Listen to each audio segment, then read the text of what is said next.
Hey guys, this is me and I am RJ. আজকে আমরা দেখব নবম দশম শ্রেণীর সাধারণ গণিত বইয়ের অধ্যায় ত্রিভুজ বৃত্তের অধ্যায়ের 11 নং সম্পাদ্য। 11 নং সম্পাদ্য এডিশনের ভিত্তিতে 11তে না থেকে 9, 10 বা 12তে হতে পারে, বাট এই যে কোনো একটি নির্দিষ্ট ত্রিভুজের বহির্বৃত্ত আঁকতে হবে, এই যে শিরোনাম, এটা কিন্তু ঠিক থাকবে, এটা পরিবর্তন ইনশাল্লাহ হবে না। আচ্ছা, তাহলে এখানে বলা হয়েছে কোনো একটা নির্দিষ্ট ত্রিভুজের বহির্বৃত্ত আঁকতে হবে। বহির্বৃত্ত কথার অর্থ কি? অর্থ হচ্ছে কোনো একটা ত্রিভুজের বাহিরের দিকে বৃত্ত অঙ্কন করতে হবে। তাহলে দেখো আমাদের সর্বপ্রথম কাজ কি? তাহলে সর্বপ্রথম হচ্ছে একটা ত্রিভুজ অঙ্কন করা। তাহলে আসো আজকে আমরা একটা ত্রিভুজ অঙ্কন করে নিই। তাহলে সর্বপ্রথম যদি একটা ত্রিভুজ অঙ্কন করে নিই, তাহলে আমাদের ত্রিভুজটা এরকম হতে পারে।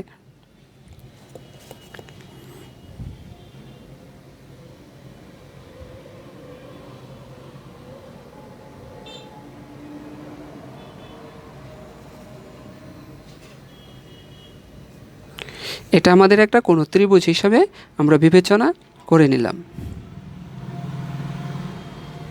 তাহলে নামকরণ করি এ, বি এবং সি আমাদের কোনো একটা ত্রিভুজ। এখন এই ত্রিভুজের কী করতে হবে? একটা বহির্বৃত্ত অঙ্কন করতে হবে। আচ্ছা, তার আগে একটু বিশেষ নির্বাচনের অংশটা লিখে নিই। বিশেষ নির্বাচনে কি বলা হয়েছে মনে করি।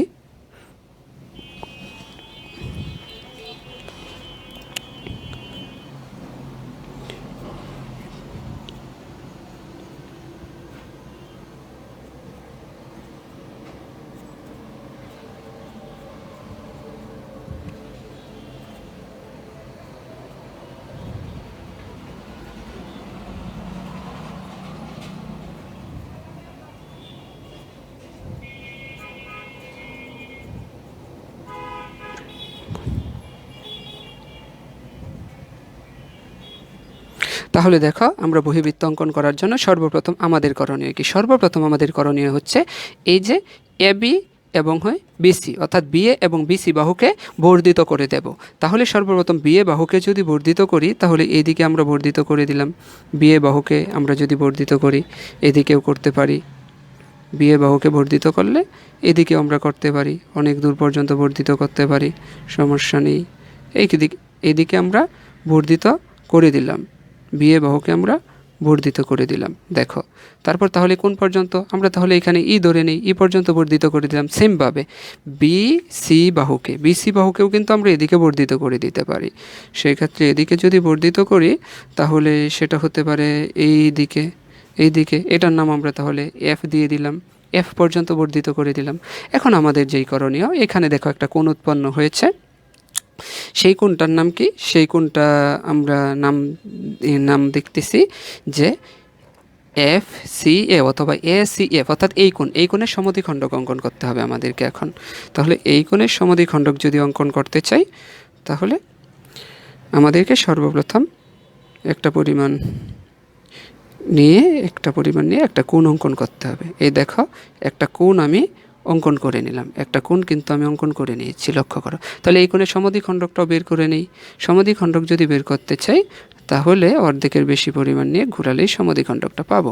আর এই পাশে যদি সেমভাবে বসাতে চাই, এভাবে বসিয়ে এভাবে করলেই সমদ্বিখণ্ডক পেয়ে যাচ্ছি। তাহলে যদি এটাকে যোগ করো, তাহলে কিন্তু আমরা এটার সমদ্বিখণ্ডক পেয়ে যাচ্ছি। দেখো, এটার সমদ্বিখণ্ডক কিন্তু হচ্ছে এটা সমদ্বিখণ্ডক। সেমভাবে এই কোণের সমদ্বিখণ্ডক আমাদেরকে অঙ্কন করতে হবে, এই কোণের সমদ্বিখণ্ডক আমাদেরকে অঙ্কন করতে হবে।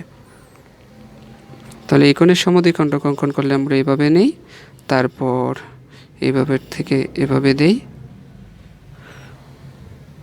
এভাবে ঘোরাই, তারপরে এখান থেকে বসিয়ে এভাবে ঘোরাই। তাহলে দেখো, এটারও একটা সমদ্বিখণ্ডক আমরা পেয়ে যাচ্ছি।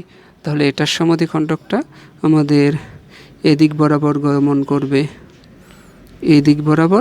গমন করবে। তুমি যদি লক্ষ্য করো, এই সমদ্বিখণ্ডক এবং পরের সমদ্বিখণ্ডকটা কিন্তু একটা জায়গায় ছেদ করবে। পূর্বের যে সমদ্বিখণ্ডক অঙ্কন করেছি, সেটা একটা জায়গায় ছেদ করবে। সেই ছেদবিন্দুটার নাম দিতে হবে ও, নাম দিয়ে দিবে। সেই বিন্দুর নাম আমরা ও দিয়ে দিলাম, ও ছেদবিন্দুর নাম ও। এখন যেই জায়গায় দুটো সমদ্বিখণ্ডক মিলিত হয়েছে এই জায়গা থেকে এসি এর উপর একটা লম্ব অঙ্কন করতে হবে। এখন লম্ব অঙ্কন করার জন্য আমরা যা করব, সবচেয়ে কম দূরত্বটাকেই লম্ব বিবেচনায় নিয়ে নেব। সবচেয়ে কম, সর্বনিম্ন কম দূরত্বটাকে লম্ব হিসাবে নিয়ে নেব। তাহলে সর্বনিম্ন কম দূরত্বটা কি হতে পারে, সেটা আমার কাছে মনে হচ্ছে এটাই হতে পারে। সর্বনিম্ন কম দূরত্ব এটাই হতে পারে। তাহলে এটাকেই ও ডি পরিমাণ লম্ব নিয়ে নেব, ও ডি ধরে নেব। ওকে, এখন তারপর ও বিন্দুতে বসিয়ে আমরা ও বিন্দুতে বসাবো পেন্সিল কম্পাসটা। ও বিন্দুতে বসিয়ে ওডি পরিমাণ ব্যাসার্ধ নেব। ও বিন্দুতে বসালাম এবং ওডি পরিমাণ ব্যাসার্ধ নিলাম। দেখো, ওডি পরিমাণ ব্যাসার্ধ নিয়ে যদি আমি এটাকে ঘোরাই, ওডি পরিমাণ ব্যাসার্ধ নিয়ে যদি আমি এটাকে ঘোরাই, তাহলে যে এটা পাবো সেটাই হচ্ছে আমাদের কাঙ্ক্ষিত বহিবৃত্ত।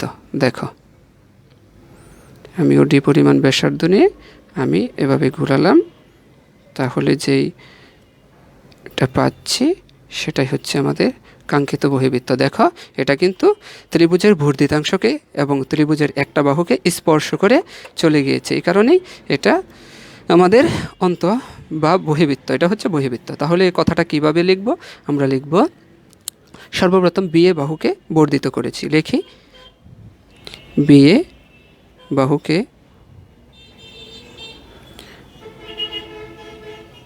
বি পর্যন্ত বর্ধিত করি।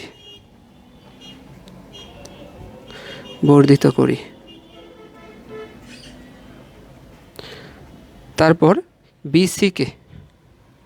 বিসি বাহুকে, দেখো আমরা কিন্তু বিএফ, এটা কিন্তু ই ছিল, এখন একটা বিএফ পর্যন্ত বর্ধিত করি। তারপর কি, তারপর দেখো এখানে যে কোণ উৎপন্ন হলো, অর্থাৎ পরে আমরা করেছি কোণ এ সি এফ এর সমদ্বিখণ্ডক আঁকি। এই যে এই সমদ্বিখণ্ডকটা অঙ্কন করেছি, কিন্তু এই কোণের সমদ্বিখণ্ডক অঙ্কন করেছি, সমদ্বিখণ্ডক আঁকি। তার পরবর্তী কাজ কি ছিল, এই কোণ, অর্থাৎ এই কোণকে কীভাবে বলবো, সিএই, কোণ সিএই এর সমদ্বিখণ্ডক আঁকি। এটার পরে এই সমদ্বিখণ্ডক দুইটা কিন্তু পরস্পর ও বিন্দুতে ছেদ করছে, এই কারণে লিখব সমদ্বিখণ্ডক দ্বয়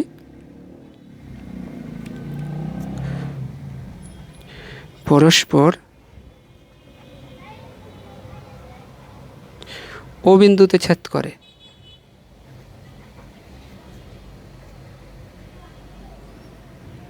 ও বিন্দুতে ছেদ করলো। তারপর ও বিন্দু থেকে আমরা এসি বাহুর উপর লম্ব অঙ্কন করেছি।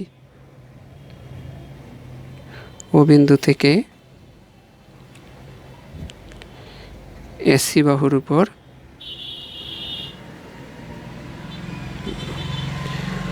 ওডি লম্ব আঁকি।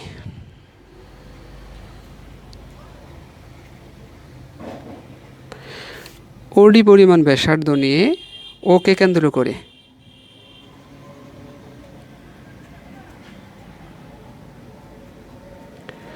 ওডি পরিমাণ ব্যাসার্ধ নিয়ে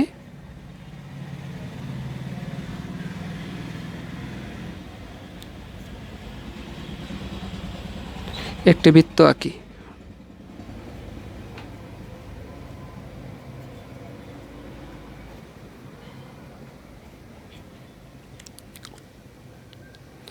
যা এবি ও এসি বাহুর